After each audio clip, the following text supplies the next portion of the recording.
I just wanted to thank you all, first of all, for being here. It's wonderful to have everyone gather to hear Mary's work. And um, during the last part of Mary's life, she focused a lot on a few things that became her priorities. And one of those was to get her work into the world that she had worked so hard on. And so I'm grateful to Susanna and Regina for helping me work with her manuscript. And uh, the whole book came about because of Michael McNamara, who is the managing editor of the South Florida Poetry Journal Press. So I wanted to thank Michael and then also have him speak to you just a few words. Thank you, Judy. Like so many of us gathered tonight, I consider myself very fortunate to know Mary. When Mary's friends, workshop mates, and editors, Judy, Susanna, Regina, asked where I would recommend submitting Mary's manuscript, well, it was a no-brainer. Mary had already been a guest editor for the 11th issue of SoFlo back in November of 18. She appeared on Lenny's Interview with a Poet page in February 20 after much cajoling and, well, maybe stalking. She allowed SoFlo to finally publish 3 of her poems. Those poems appear in The Secret Life of Love, and I think we'll hear all of them tonight. Also in February of 2020, at the invitation of the Betsy, SoFlo nominated Mary for a Betsy Writer's Room residency. Many of you here now attended Mary's dinner that night and the reading back then. And of course, now when Judy asked you to read in tonight's program, here you are again. Thank you, and welcome. Thank you. Thank you, Michael. Okay, we're just going to get right into it. We have 13 readers, and the first reader tonight is Stacie Kiner. I'll tell you a little bit about her. Stacie M. Kiner is a former fellow at the Vermont Studio Center and Hanifan Memorial Award recipient. Her poems have appeared in the Charlotte Poetry Review, Madison Review, Comstock Review, Meridian Anthology of Contemporary Poetry, Appalachia Quarterly, Ekphrastic Review, Lavender Review, Panoply, Rhino, the Southeast Review, Swim, our favorite journal besides the South Florida Poetry Journal, Chameleon Chimera, which is an anthology of Florida poets, and Finishing Line Press, New Women's Voice series, the chapbook Inventory. Stacie is the former moderator of a poetry talk show in Miami, a retired librarian. She's also essays editor for the South Florida Poetry Journal and an urban gardener. She lives in South Florida with her wife and too many tomato plants. Stacie, thank you. Thank you, Judy. Thank you so much for setting this up. Mary would be very proud. And we are honored and blessed. And I'm going to start this before I cry. So I am reading Mary's poem, Mary, which is, as I just said to our friend Lucia, who's here with me, this is basically a poem about growing up Catholic and of which I know nothing about. That's maybe why I chose this poem, and this has always been a favorite of mine, of hers. Mary. Where I grew up among the Catholics, it was a name so common that to this day I always add my surname, so that even now, where I'm often the only Mary among the darker skinned Marias and Maries, I'm often mistaken as being overly formal when I introduce myself with my full name, when all I'm really doing is trying to distinguish myself from my best friend, Mary Martin, and Mary Conley, and Mary McCormick, and all of those. It was once considered too holy for everyday use, But by the 12th century, Mary was in use in England. And since the 16th century, Mary has been among the most common feminine names. There have been Marys of fame, two queens of England, one of Scotland, the author of Frankenstein, the capricious Mary Poppins, and a few of infamy, most notably Typhoid Mary, who carried the pestilence from the rich to the poor. Once, waiting for a breakfast sandwich in Provincetown among a crowd of sleek, gay men, all heads turned when the clerk yelled, "Mary!" And I stepped forth to claim my egg, bacon, and cheese. "That's not your real name," one smiling man said. And I said, "Yes, I am the real thing." On that day, I felt good about my name. It's good to be a Mary such as I am. It's a bit like being gay. Those who are not Marys may not suspect it, but it's true. We are everywhere. Once upon a time, Mary was considered too holy for everyday use. It is a name of infamy and fame. In the New Testament, it is the Virgin's name, the miraculous mother. It is also the name of the castigated whore. But Jesus said Mary Magdalene is beloved too. Lest ye throw those stones, look inside and study your own name, and unless yours is without taint, put those stones back down. When he said beloved, he may have been speaking Egyptian, the ancient word Marie for beloved and loved. The Hebrews spoke it as Miriam, meaning sea of bitterness. And God knows I've let fall enough tears to let the tide rise, contemplating those who gave me my name. It can also mean rebelliousness, those translators never sure if what they write is true.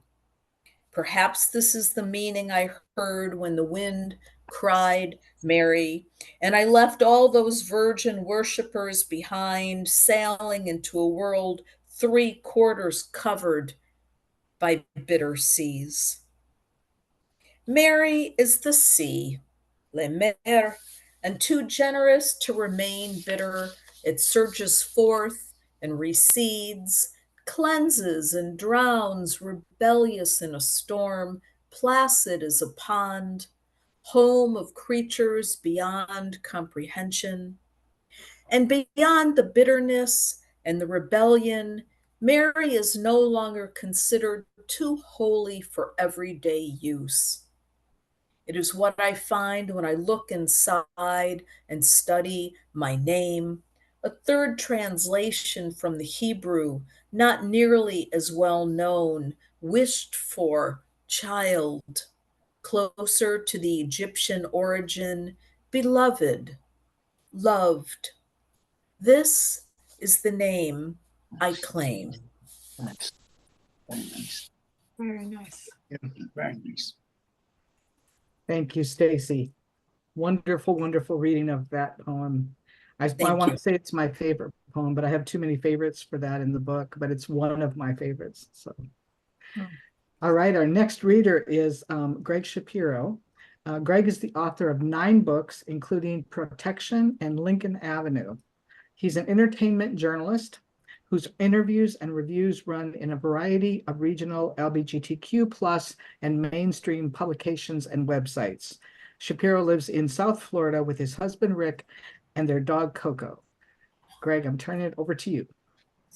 Thank you very much. I'm honored and grateful to be included in this tribute reading. Thank you very much for inviting me. I'm going to read the poem Credo. I haven't said a poem in 30 years or more, not even whispered. Like the still-winged hawk, I lean upon the wind as she keeps her focus fastened to the earth below. Who says there isn't beauty there here, or life enough, or death enough to occupy the depths of my imagination? Listen to the raucous parrot's call and flitter among the palm fronds. I've read the liturgies and hagiographies. I've loved the psalmistry and mystic rhythms, but more than answers, I've learned to love the questions without end. Come evening, I should spin myself dizzy, fall down beneath a sky full of unraveling stars.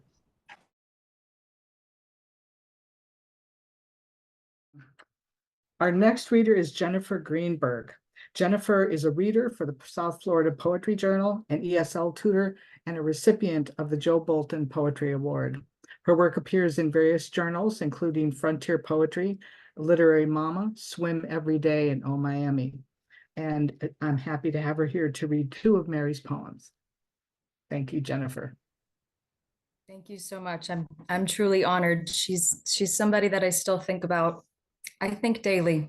She's had a big part in my writing life. So I will read first the diagnosis.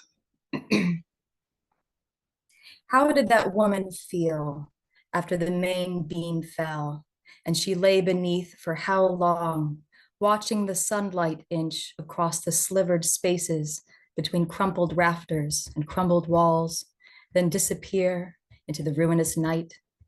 Flecks of paint and wallpaper mingle with the concrete dust slowly sifting down. In a moment, she wandered from the quotidian to the incomprehensible. Who thinks about the way the ground can shake and knock you down in the middle of the day at home? No one until it happens to you. Then all that exists is the body and its predicament. How to pass the long time? First, you survey what limbs and joints are free, what is broken, what is whole. Consider if it is best to keep moving your digits, or better to conserve the energy left you now. You soon learn it's better to listen than to scream. Savor every sip of air. Choose not to think of thirst.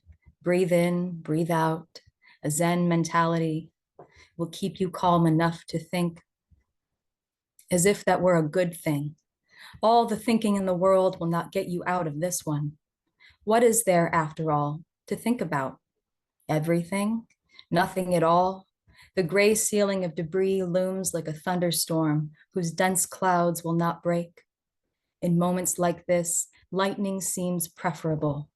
You tell yourself stories about the quick deaths called merciful, with no time to think, not enough time to even know. About the ones who die slowly of blood loss, or more slowly still, dehydration or lack of will. The trapped miners who stayed alive for 31 days, that is the one you try to believe.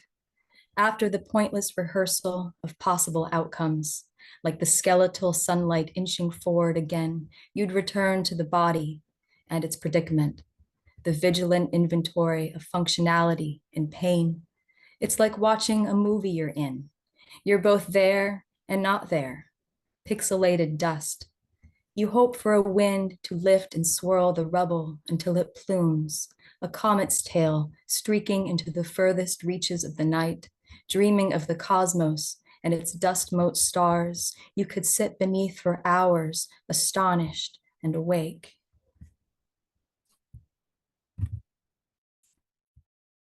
And I've got one more, excuse me.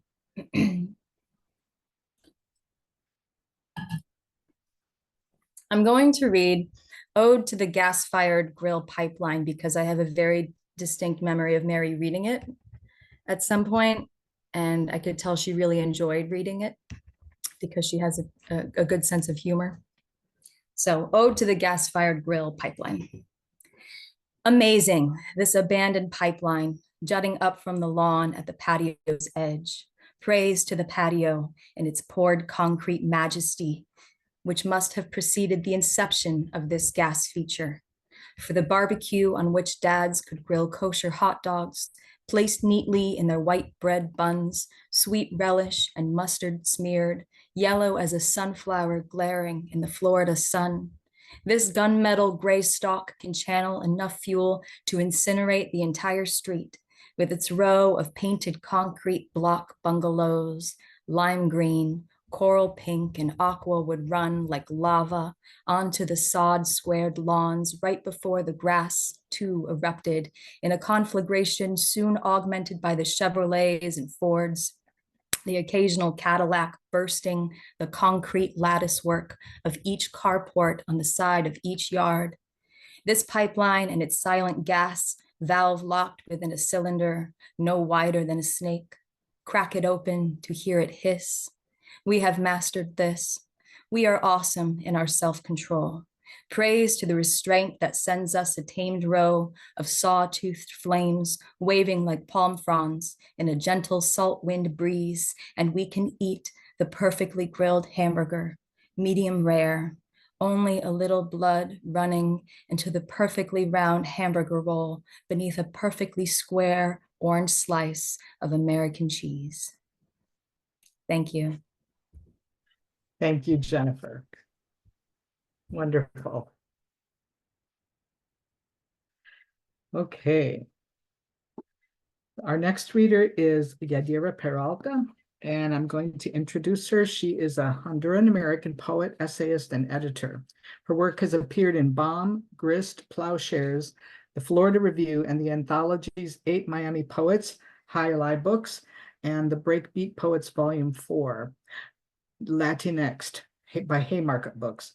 It's also appeared in Home in Florida, Latinx Writers, and the Literature of Uprootedness, published by University of Florida Press, among others. Yaddrya is the recipient of the 2023 Marjorie Stoneham Douglas Poetry Award, and she lives in Miami, Florida. Thank you, Yaddrya, for being here.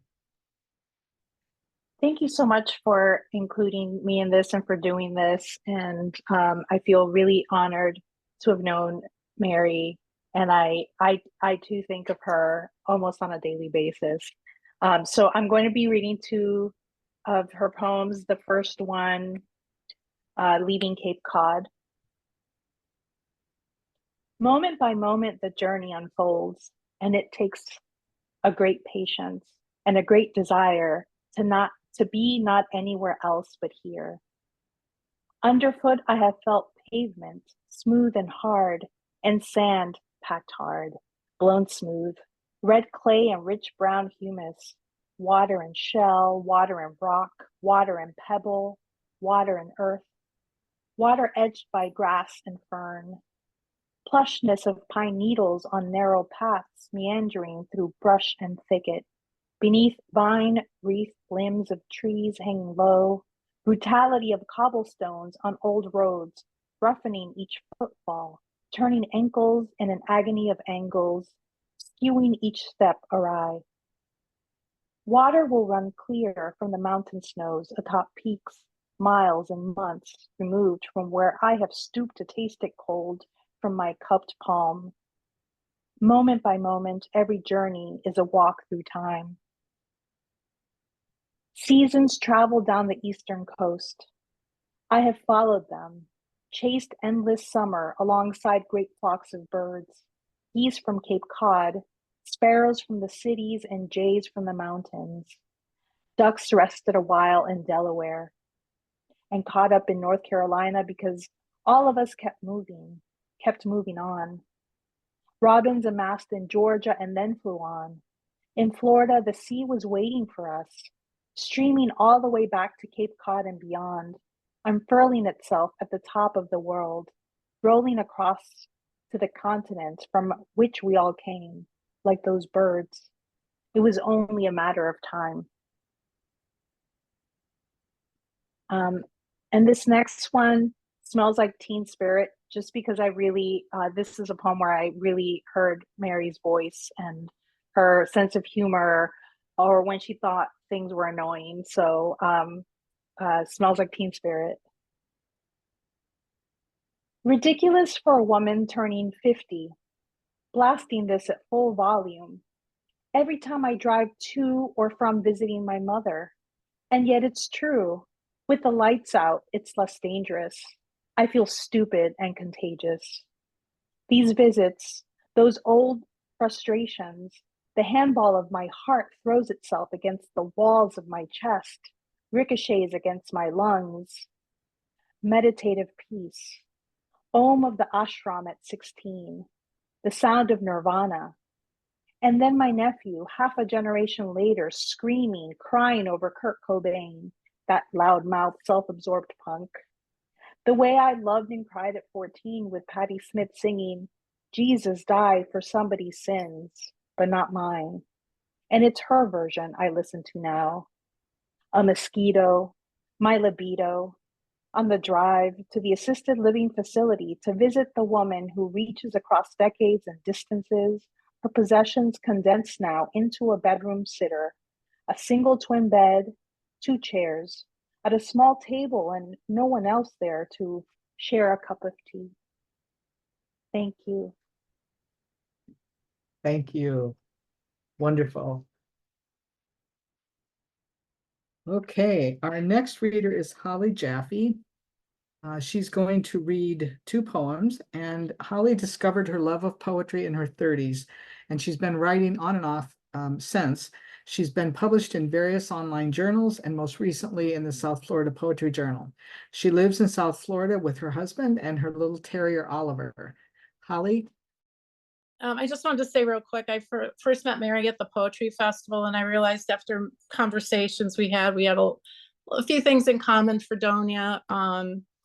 Also being raised Catholic and then kind of falling away from the church. But I remember thinking, wow, this lady's really cool, really smart, fearless. I don't know why she's hanging out with me, but it was, I've just always been so impressed by her braveness and her fearlessness and her kindness. So, let's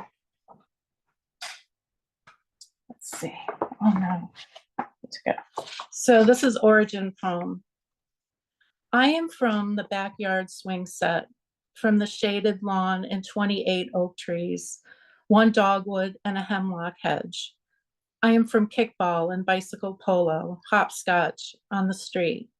I am from the forbidden woods across the street, rank with dog shit and rotting leaves, a brown water lake wedged beside the railroad tracks that carry the commuter trains. I am not from the city where the fathers go. I am not from the Midwest where the grandparents live and say Davenport instead of couch, pop instead of soda. I Italian with the long I. I'm from lemon-scented Pledge, Windex shine glass, a narrow vista without streaks, a mudroom with no mud. I am from unexpiring subscriptions to Good Housekeeping and Ladies' Home Journal, Newsday, and the New York Times. I am from the well-mannered, the well-behaved, the fruit cocktail and Jell-O mold with Cool Whip on top. Chef Boyardee, easy bake oven set. I am from Easter bonnets and white gloves, rosary beads, and 6 out of 7 sacraments. And the attic is a brown suitcase. It bulges, and the edges of some photos always get caught when the leather straps snap closed on the jumbled past. The chaos of the never explained. I am of the only messy place within the corner house painted white with a black topped driveway. And then I'm reading Laying a Path. The stones are heavy enough, I can only carry 3 at a time. But first I had to look up paver patterns and dream for a night and a day when the cold cover came. It was the perfect day to lay the walkway. It takes patience and a willingness to get down in the dirt, sift soil and sand by hand, to get the level right, and then to walk away, take the long view, make sure I haven't veered off course. A few centimeters and it's listing to one side or the other, crooked as a drunk girl's smile. Midway through the job, the sun came out and I almost walked away. The pool was only a short drive away, but I returned to lay one more section. And by the time that was finished, the merciful clouds had returned, my taskmaster. Remnants of song, that path is for your steps alone, drift by, and damn Facebook. Why does it remind me it's your birthday when you're already 3 years dead? And today there was a short animation I reposted on the central ideas of Michael Foucault. And last night I had asparagus with dinner. And why does every little thing have to remind me of you?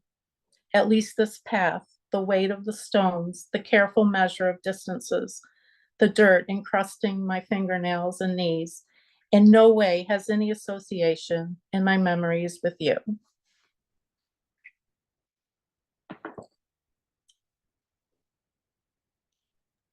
Great. Thank you so much, Holly. I appreciate it.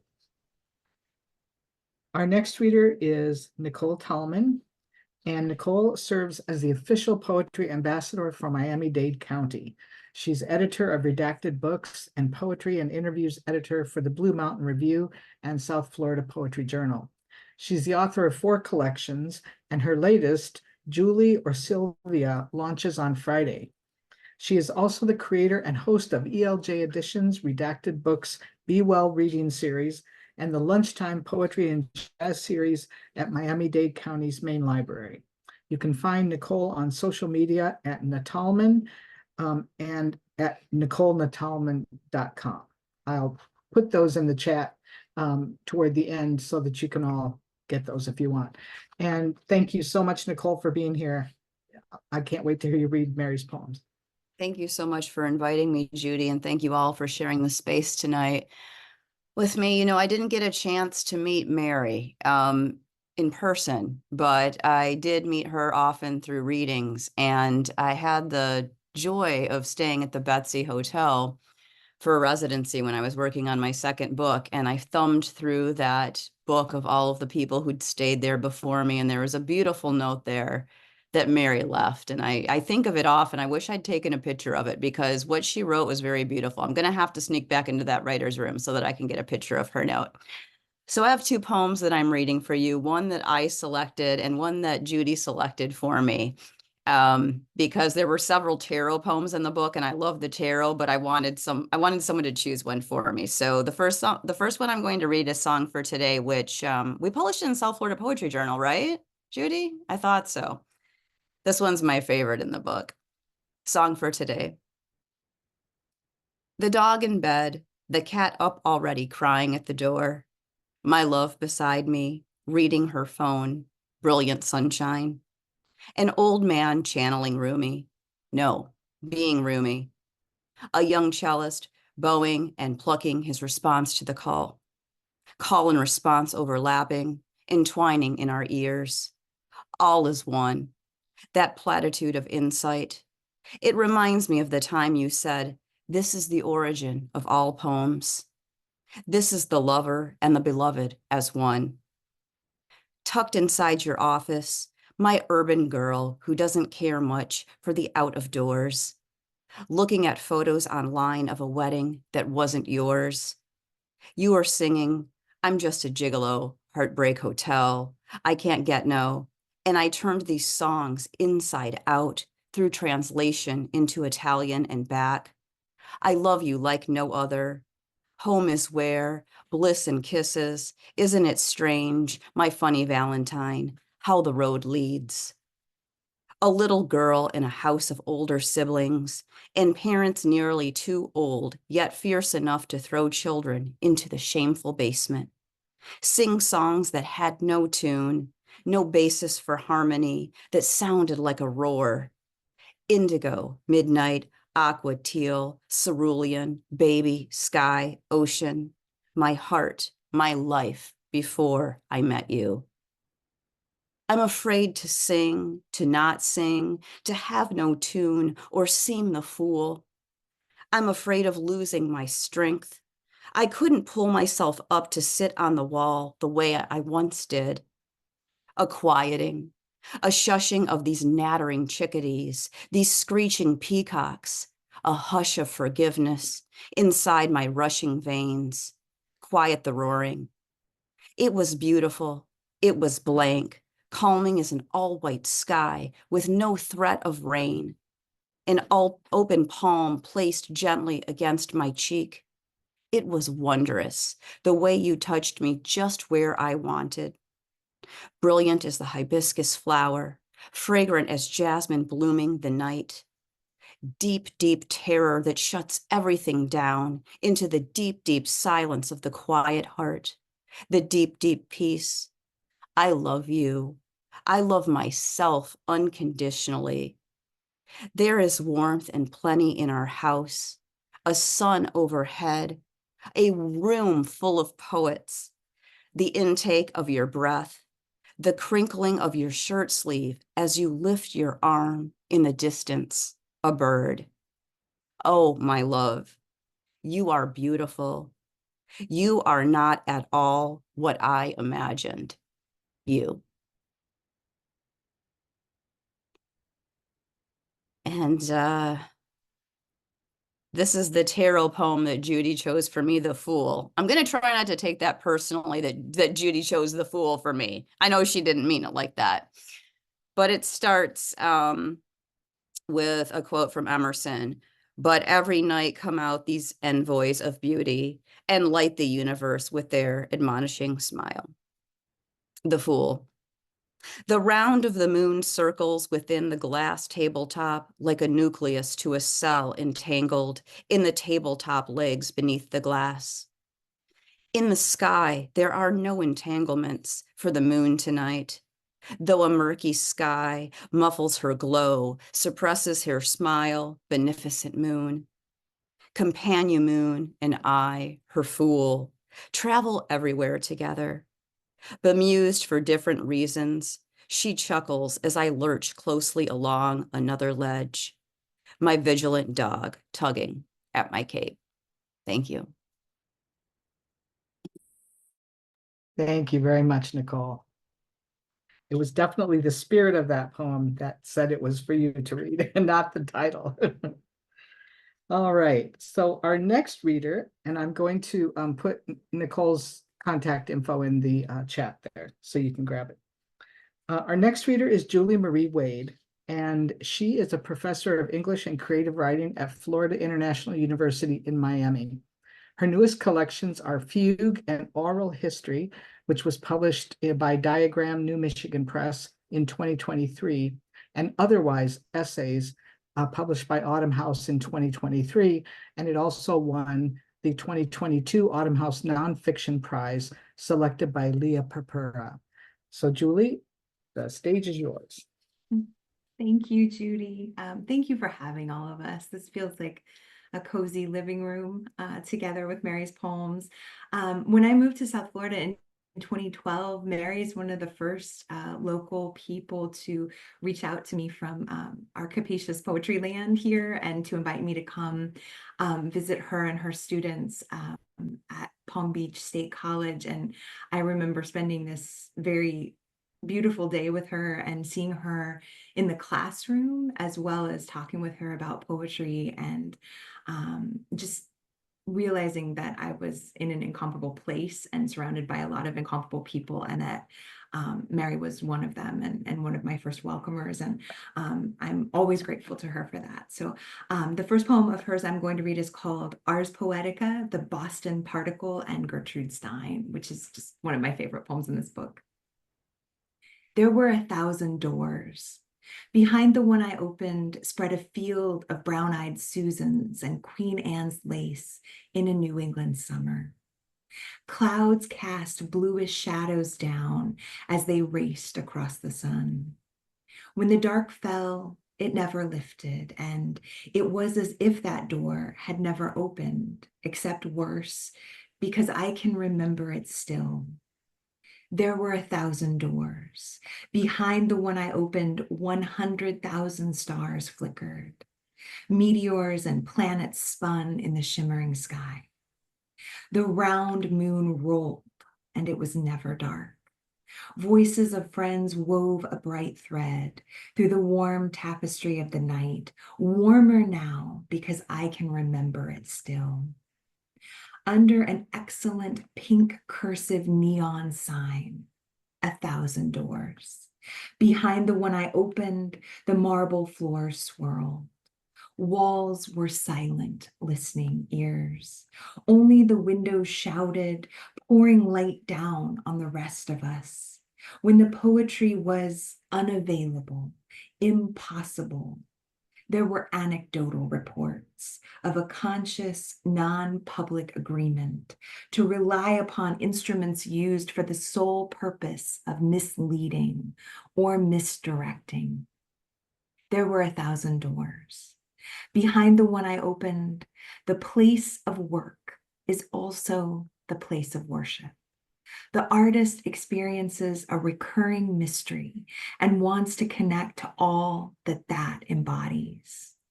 All that cosmic activity in which we are immersed, of which we are born. Because this pounding drive to dive into a low stakes problem is dimmed somewhat in America. It softly lights up our faces. Yes, certainly, if I can change. And I always pick out heart lines with my students. And I think that heart line for me is the place of work is also the place of worship from that poem. And the other is Sestina for Insomniacs. And oh, how I love a Sestina and how I love the Sestina of Mary's. Near every sea there is a wind. Tonight it rings the chimes as it does most nights. It rustles the leaves. It is delicate as the distance muffled rumble of a faraway train. Near to the tracks, every train clatters and hollers and dusts up its own hot wind. In its wake, a delicate, quiet chimes through the settling leaves. Its lights shrink to pinpoints like stars in the night. Near or far, starlight flashes every night in the darkened sky. Sometimes the moonlight trains its gaze across the rooftops, whitens the leaves like bones. A light wind caresses a set of backyard chimes. A song stirs softly, sends them dancing delicately. Some thoughts are almost too delicate to hold. Tonight, the heart's longing chimes steadily against the occasional train. A child's voice whimpers in the wind, a sound nearly heard before it leaves. Near every gently twisting leaf, a space opens up, transient and delicate, a subtle rearrangement of air and object as wind prowls through the gradual night. The howl is always sadder from a slowly traveling train. Overfreighted or underpowered, its signal weakens to a chime. In the backyard of my mind, understandings chime clearly, then rouse the sleepy leaves. Right before certainty hops the next train and races indelicately into the obscurity of a night now grown quiet as still water, undisturbed without a wisp of wind. Without wind, the quieted chimes hang heavily at night. The calm, stiffened leaves rest delicately in midair. Listening, I wait for the passing train. Thank you, everyone. Thank you, Mary. Thank you so much, Julie. Thank you. We're about halfway through, so I wanted to just pause briefly. And also, in addition to welcoming all the poets who I welcomed at the beginning, I'd like to welcome Laura Petrea, who was Mary's wife, and Mary's brother, Mike Galvin, as well. And thank you for being here. I hope this is enjoyable for you to hear everybody's reading Mary with such great affection. I also want to thank my students who are here. There's about 5 or 6 of you here I've got written down. Thank you for being here. Mary was all about students, and she would have loved having students at her reading, so thank you. Our next reader is Susan Williamson. Susan is a poet, and she's the past director of the Palm Beach Poetry Festival. Her poems have appeared in Beltway Quarterly, Crab Orchard Review, Patterson Literary Review, Poetry Daily, Poetry East, Smartish Pace, Story South, SoFloPoJo, and the Virginia Quarterly Review, among others. She holds an MFA in poetry from New England College and a BA in French language and literature from the University of Virginia. Her chapbook, Burning After Dark, won the Hanifan Poetry Foundation's 25th anniversary prize, and she lives in Boca Raton, Florida. Welcome, Susan. Thank you for being here. Thank you. It's so nice to be here among friends of Mary and to hear poems that some of them I heard in their early days. I just want to say that Mary came to me as a harbinger of Florida, a messenger from Florida in my living room in Charlottesville with my group of poets that met every other week to critique each other's work. And I had no idea at the time that I would ever see her again. She came as a visitor to observe. And there was, at that moment, through the poems, a connection. You knew that Mary was paying attention always, and that Mary was present. And I hope that she's around with us, her spirit right now. She spoke to me about the Florida highwaymen before I ever heard the poem that she wrote. And I knew nothing about them at the time. So here's the first poem, Florida Highwayman. Our paintings are like the blues, but it takes a while to catch on. With the poinciana splash like a bloodstain across the center, and the blue sky smeared with puffs of sunset-streaked cotton clouds like a bruise, and the palms swaying stoop-shouldered off to the sides. It's the best I could do, sir, with what I'd been given. I can paint this picture 100 times on masonite, Upson board, canvas if I had it, hell, a cedar shingle if that's what comes to hand. Crown molding for a frame, and then, like a traveling minstrel, I take my act on the road. I'll sell you one for every room in this Fleabag motel. Give the tourists a taste of what it may seem like to live down here. And now that only half of us are left alive, we are as popular as Billy or Bessie, the accolades coming too late to make much difference. In the Delray Beach Center for the Arts, school children paint a mural, each assigned a square to fill. The painting with day-glow colors in tempera paint on a real canvas is dedicated to us. When I look at it, I can hear Billy's strange fruit piped into the Wellington Mall.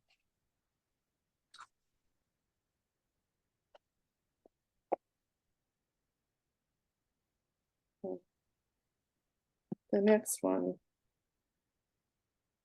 boy, she really introduced me to Florida in a way nobody else did. It's really nightlife.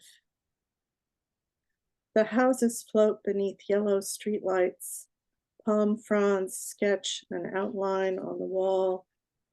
Water at night cries from the fountains alone, and somewhere the sleeping birds hide. The possum forages in the plumbago, and a family of raccoons crosses the street, passes beneath the old woman's window into the grassy alleyway where the mangoes have begun their blossoming, buds and bracts fanning the cloud-streaked sky beneath a waning moon. The old woman's dog stirs but does not wake. Her cat stands vigil in her window. She and the woman dream the same dreams of racing up trees like squirrels in the daylight, of leaping from tree branch to power line and balancing there, chirping and juddering her tail for all the world to see.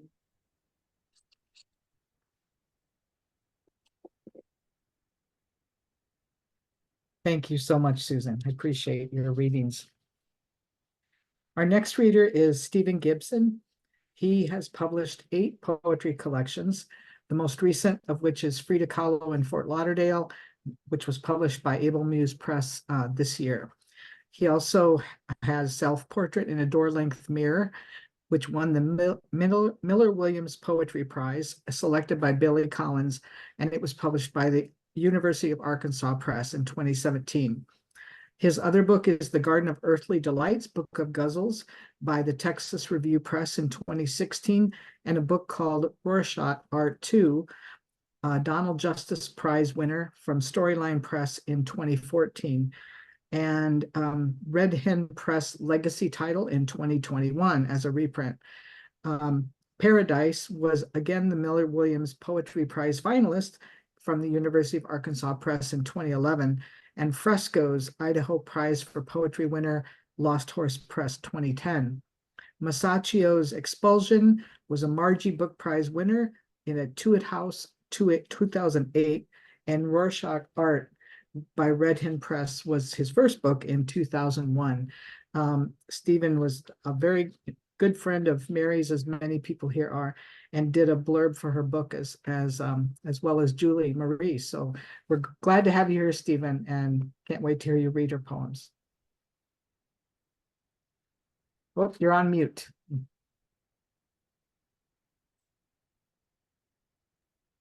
Okay, thank you so much, Judy. Mary was a great friend. I taught out in Belglade, and she was on Central Campus. And one of the things that I most enjoyed was when we would get together for our cluster meetings, you know, we would talk shop, but what we really liked talking was poetry and talking about what we had been reading, other poets we'd read and stuff. And then, of course, you know, keeping each other up to date on what we were up to. And I got to say, I am so grateful that you guys put together The Secret Life of Love. It's a terrific collection. There's no two ways about it. Mary was really a really fine poet, and I think this is really a nice tribute to her. So I'm very grateful. Thank you so much for having me a part of this. I'm going to read two. They're on pages. They're right next to each other. One on page 52, and the other's on page 53. The first one's for Laura. Because when you were 9.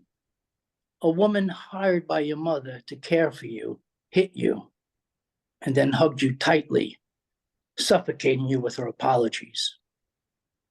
Because when you were 12, a man, not your father, made of himself a role model, filled you up with aspirations like helium, held you for a moment, hovering nearby, then let you go to drift and tangle in the trees. Because when you were 19, a man of strong opinions and numerous tales enthralled you, and you were captivated, as if his arms were a comfortable place to rest while the world soared by. Because in the mirror, a woman tired and loving breathes raggedly and freely her own breath, as if for the first time, inhales all that is instead of all that might have been, and wants to keep exhaling until her lungs are clear and she can truly sing. In Florence. In the museums, the same child is being born unto the same mother over and over again. The father is sometimes standing by, a bewildered or annoyed or beatific look furling and unfurling his brow. Observe this shift from two-dimensional iconography, cartoon divinity, to the realism of perspective. Still the same child, the same mother, engaged in arrival to the manger, to the temple, into this world. This child born as if it were something unusual, as if we aren't all born as our means of arrival, regardless of whether the trip was planned or unplanned, desired or denied, as if we weren't, every last one of us, destined to be born. And after a couple centuries of depicting this ongoing arrival as if it were a constant surprise, the public relations people decided it was time for a return to normalcy. Enough of heightened terror alerts with dreadful angels unilaterally announcing the impending approach of a Messiah. Small as a preemie in a haystack, large as a jumbo jet as he scales the cliff face of those cumulus clouds. Enough of all this quakesome, awestruck sword of flame piercing our visions, keeping us awake and trembling in the night. It's time to domesticate the Holy Family, and here they are. Mary sewing in a quiet corner, Joseph spewing wood curls from his plane, Jesus a toddler, scooping them up in handfuls like confetti, throwing them up into the air. Thank you. Thank you very much, Stephen. I appreciate that. Great reading. Our next poet, Jude Marr, deserves my very special thanks because he is joining us from across time zones where it's about, what, 2 a.m. where you're at.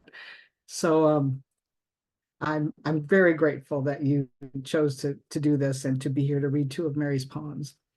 Jude Marr is a Pushcart nominated trans poet, editor, and teacher.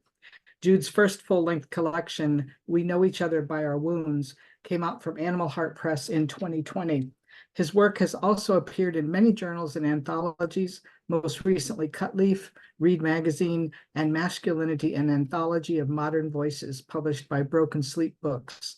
Jude's latest manuscript is currently doing the rounds, fingers crossed. Meanwhile, he's plotting another major life move, this time to Portugal. So thank you very much, Jude, for being here tonight. Thank you, Judy. It's only 1 a.m, so not so bad. I'm delighted and really honored to be here. I didn't have the pleasure of knowing Mary in person, but I love the work, and this has been such a lovely tribute. I'm just so honored and pleased to be here to share the wit and wisdom of Mary Galvin.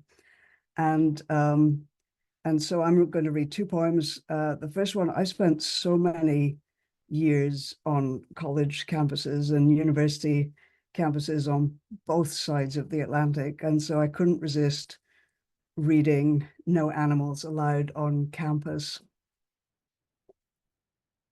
Obviously, they can't read. Confronted by security, they scurry away. They do not commute, though a red fox trotting down the walkway between administration and the library with the determination of a student not yet late to class, travels far from his home beneath the portable classroom for his fieldwork at the drainage pond to stalk his prey. Most live right here. The black and white cat raises kittens beneath the fern beds who mew squinty-eyed. The pregnant raccoon lumbers among the palms in the afternoon lull between day and evening classes. A few weeks later, her kits, confused by shadows, try to climb the wall of Science Building B before morning meetings begin in Conference Room A.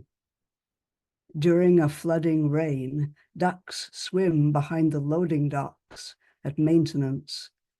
Egrets feed in the marshy field near criminal justice. In the smoking area next to social science, a squirrel tears open a box of raisinets. Finches watch from their perch in the bougainvillea. An iguana seeks shade beneath the vending machine. It isn't they who trespass among us. This is obvious to anyone who can read the signs.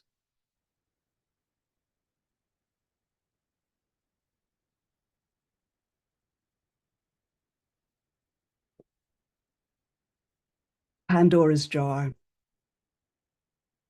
It was never a box. It was always a jar, and not just any jar. It was a honey pot. Some guy mistranslated, so it became a box. This jar did not hold honey, though. It held all the blessings of the world, The sun, the sea, the little gray cat balancing along the fence line, the birds, the lizards, the joy of it all. As the sun goes down and the stars stick themselves up there in the sky. Stories are told and retold, and they change in the telling. In this one, all the curses escaped into the world because that damn woman just couldn't contain her curiosity. And to make it worse, hope was also in the hellish mix to keep us all from doing ourselves in out of despair. Now that the night has smeared itself around our part of the world, that little gray cat waits for the frogs to come out and jump in their silly way. Thank you, thank you, thank you, Jude. I appreciate that so much. Okay, our next reader is Jill Hanifan. Dr. Jill Hanifan is the director of the Writing Center at State University of New York at Albany and a full-time lecturer specializing in writing and pedagogy.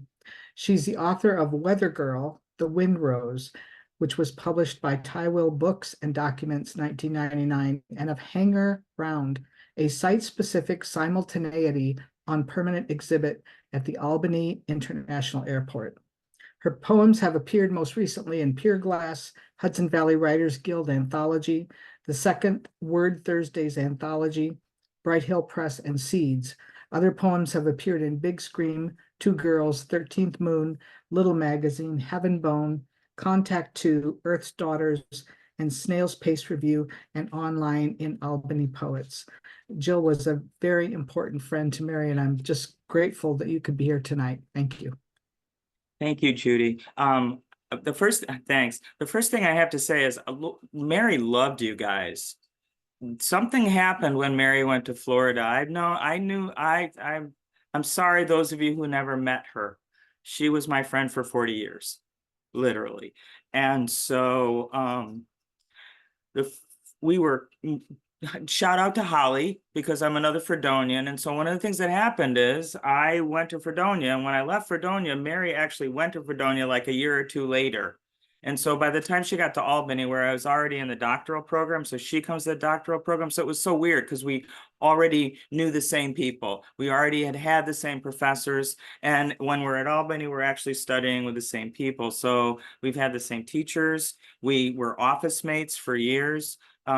Shout out to Mike, who I think I've met a couple of times, and God bless you, Laura. Hope you're doing well and feeling full. So yeah, and one of the other things about Mary, I mean, all of these things are right. She's incredibly courageous, all the kindness, but the other thing she was a really energetic friend. By this, I mean, like, she didn't let time go by with people that she loved. She always reached out. She always made things happen. And so part of the reason that we stayed friends after 40 years is, like, Mary made it a point that once a year she would come up and she would touch base with her friends up in upstate New York, right? Because, but I will say, when I first met Mary, she wasn't writing a lot of poems. She was only writing maybe 1 or 2 a year. Every once in a while, I'd see a poem. But she was working on Queer Poetics, that big book that she wrote, that beautiful book. Got to tell you, man, that was already such an accomplishment. That was her dissertation. I think I actually helped her write the HD chapter. I'm kind of blurry on that because it was 40 years ago. But it was one of those things where I think her dissertation director was kind of like, you need a chapter on HD. And she's like, fuck, I don't know what I'm going to do. I'm like, okay, let's get stoned and we'll, talk about HD a little bit, right? But to have that dissertation roll over into a book, that's really big. And those of you who have done this kind of gig, dissertations don't become books very easily. And then the next thing that Mary was writing was this really amazing novel, which I literally still have a copy of, which was a horror novel about her childhood in Long Island. And no, Mike, you weren't in it. As far as I could tell, you were not a character in it, although I think some of your family members were. But it was so sharp and so smart and so frightening that I've never forgotten some of the scenes of it, right? So it wasn't until she went to Florida where suddenly she started to write poems, like the poems that we've got. So I have to tell you, I'm like stunned and so appreciative at what happened. She was always good. She was always such a good writer. She just never really had put the time into poetry until she encountered your community. And your community became a place where she actually blossomed in ways that were just so totally amazing. These poems, she shared a couple of them with me, not some of them I did here, but it's like, oh my God, when I saw this book, it's just astonishing. She's just amazing. I'm going to read the two poems out of order because I can't do anything after Null and Void. So I'm going to start with Winter, Albany, New York, because I know exactly where she's standing. And we're under a heat dome in Albany right now, so it's about 100 degrees. So the idea of winter, January, is actually very pleasant. And so I'm going to treat it as a gift from Albany. The other thing I did want to point out is, like, I'm Catholic. Mary's, this whole Irish Catholic thing, there's a tendency to a kind of a fatalism, just so you know. That's part, I mean, if you notice in terms of Mary's work, there's a place where, death is not necessarily doom. It's kind of what it is, because that's part of Danny Boy. That's part of what happens in that kind of, and she was definitely that. But anyways, thank you for indulging me. Winter, Albany, New York. No birds perch in a black and white tree in the month of January. In the park, the snow-shagged tree scratches against the whitened sky. There is a statue of the poet Robert Burns. He wears a shawl of white, a cap of snow. The benches along the promenade are empty. There are no ducks on the lake, no person on the pavilion. Written in black on a white sign, all traffic with an arrow drawn rises above the snowdrifts, commanding the empty road. Broad flakes float and drift midair. Snow rises and tumbles from the ice blackened flower pot on the window's ledge. The frozen curlicues of the wrought iron handrails are full of snow. The bricks of the building are yellow. The woman in black boots and heavy coats holds a red umbrella against the wind. The air tastes cold going down, something like peace and freedom, she thinks, or death. I have to laugh because I think the vision that she had was from Sue Schafferzak's apartment. And that was when Mary actually stole a girlfriend from me. And I'm kind of like, that's it. So yeah, no, she actually stole a girlfriend from me. I can understand why. She is obviously, that gifted. Anyways, the second poem I was going to read is Null and Void. Mary and I shared an office space for many years as we were both adjuncting. And as many of you has pointed out, there was nothing about Mary that didn't she was always a teacher. And man, when she started teaching, she really clicked in. Something else happened. And one of the things that happened to me is not the last time I saw Mary, but close to the last time I saw Mary. She told a story about something that was going on with some of her writing students in her class. And it was beautiful because, Mary's like that, right?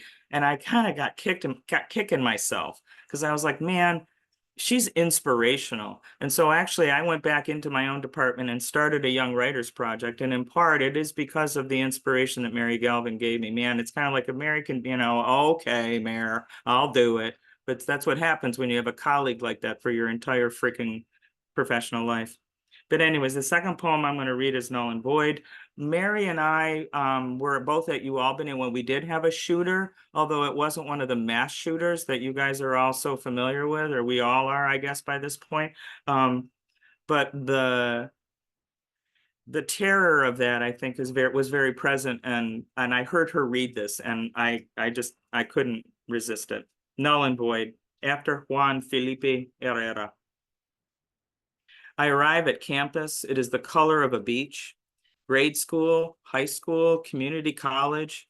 A slaughter boy swings his rucksack over his shoulder, saunters as if it were his domain. Cocky marauder, I want to say, his chin set. The slaughter boy is a child, I think. Soft hair falling across his eyes. He brushes it back, sweat catching the fine hairs above his lip. He licks his lip and swallows hard and looks across the green patch of lawn between the parking lot and the buildings. In the back of a classroom, a girl drifts out the window, the teacher's monotone indistinguishable from a humming in her head. She hears a pop, like a loud balloon, from the room next door, another one nearby in the hall, and then she sees Slaughter Boy standing at the door. A desk, perhaps it's a desk, flies apart. She doesn't know what could make it splinter into the air like that, and now it's raining down. More desks screech and crash. Her classmates scream. She looks at the teacher, who is now lying down at the front of the classroom, a dark stain spreading across his dull dress shirt, and something wet slaps across her face.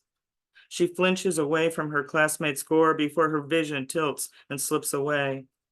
Here it is, the land of the free, where the rocket's red glare is reflected in every slaughter boy's eyes. Here it is, a nation of grief. My country, 'tis of the land where our fathers died, land where our children thrive, if they can hide from the slaughter boy today. I left campus late today. Dark was near. There were meetings and an extra cup of coffee in the afternoon. A flock of ibis crossed the road, forming a line comical in their whiteness against the dull black and yellow of the silent policeman lying across the road. A heron flew from the pond, and a few iguanas were still sunning on the grassy banks. There was enough sun left for that. I listened to the radio, listened to the story for today, listened to Umpqua, to Sandy Hook, Virginia Tech, Columbine. Listen to the humming in my head as it builds like thunderclouds about to split the sky. The barometric pressure builds. From within, I want to open the windows. I want to pull that girl out by her dreams into the remaining light of the day.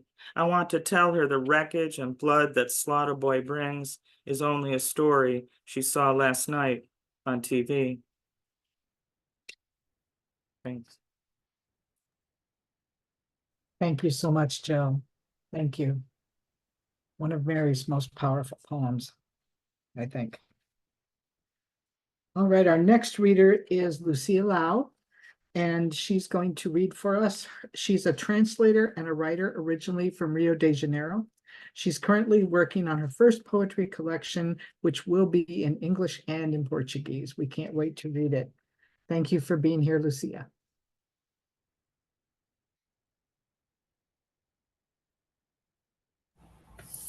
Hi, hello. Thank you for inviting me, Judy. And I met Mary through the Poetry Festival and through you and Susan. I was part of the critique group. So I was able to see what Susan mentioned, you know, how present she was with her comments. And there was something quiet about her, but very precise and always, you know, very attentive. And as Jill said, you know, she was a teacher, but not all teachers, you know, have that personality. So I was really happy when Michael gave me her book, and I had a very last minute trip to Brazil for a family reunion that was very special. And I took Mary's book, and I had read a few poems, and I read her, you know, going there. So when I arrived in Rio, I had read Mary, and I had Mary with me. So I told you, I think I'm going to write a poem like taking Mary to Brazil. And I think it's great that Michael did that, because I had a book, you know, with her poems, and that shows, you know, your friendship and the community. And I think that I'm glad to be part of it. And I'm glad I met her, and I was, you know, I could see her reading some of her poems and really felt that she was really someone really special. So thank you. I'm going to read, the first one is called October. It's on page 116. The tree blossoms hang in the garden. Bees drift, songbirds sing, the breeze lightens. Here, we lean in to listen for it. The lizards leap more quickly, the shadows grow more shapely. The sunlight softens its glare without its humid sheen coating its underside. A spirit flickers starlight in the clear sky and says, "Rise up now into the temperate night and breathe."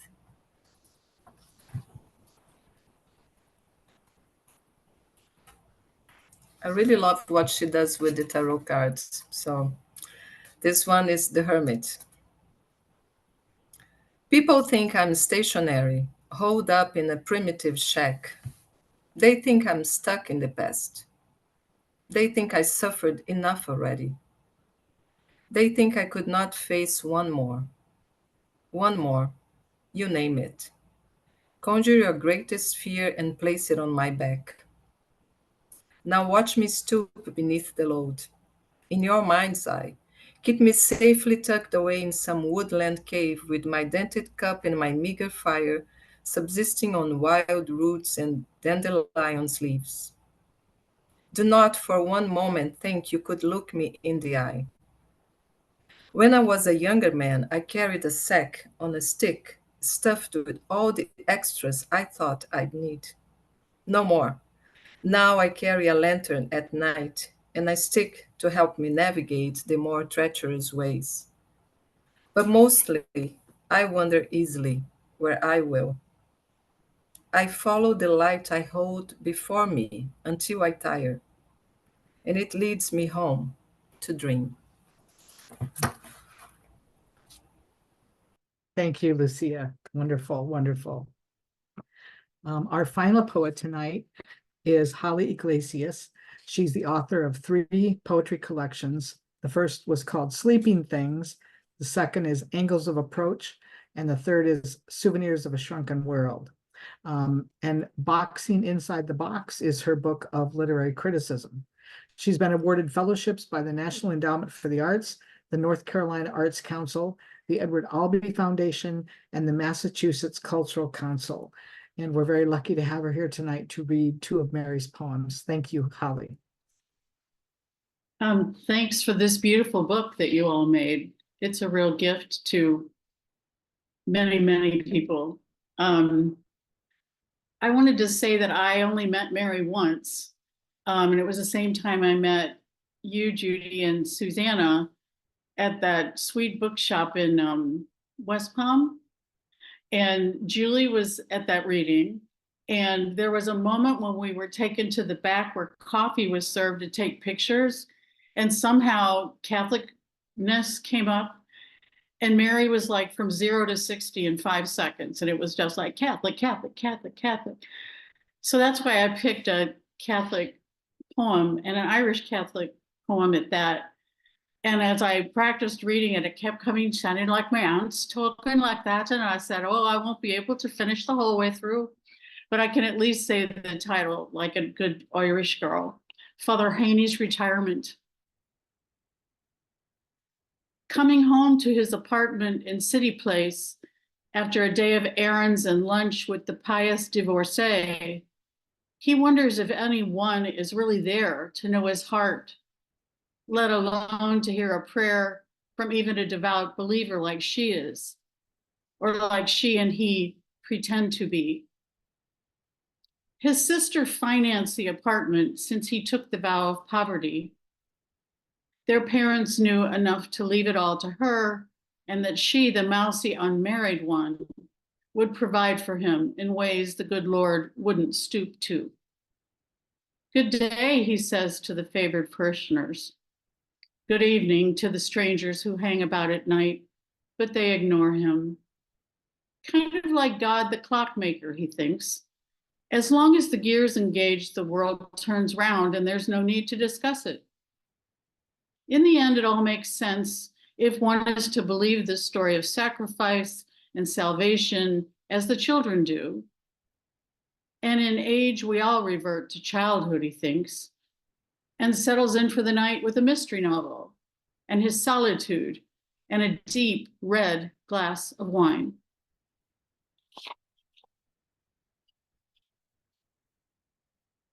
And I'm going to end with where we are, where the tropics begin.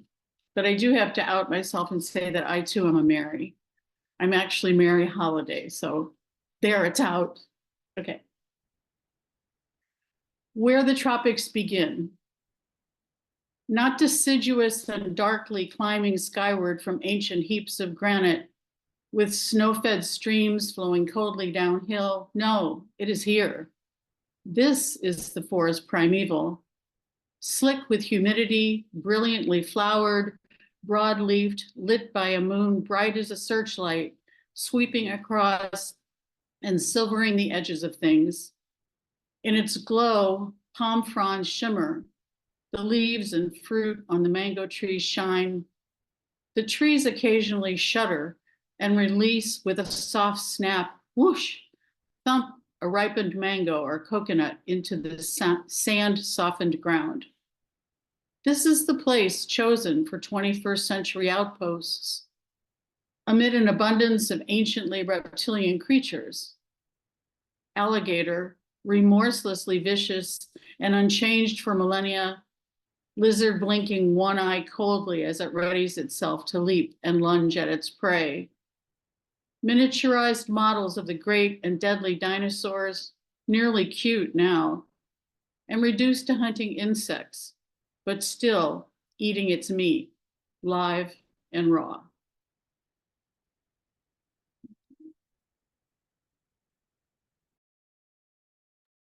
Thank you very much, Holly. I really appreciate your reading. The chat's open if you want to put anything in the chat. You can turn on your microphones. We can give everybody a round of applause and be able to actually hear the applause. Terrific. Really terrific. Bravo, Thank you. everyone. Beautiful. Nice. Absolutely Very beautiful. nice. Very, very nice.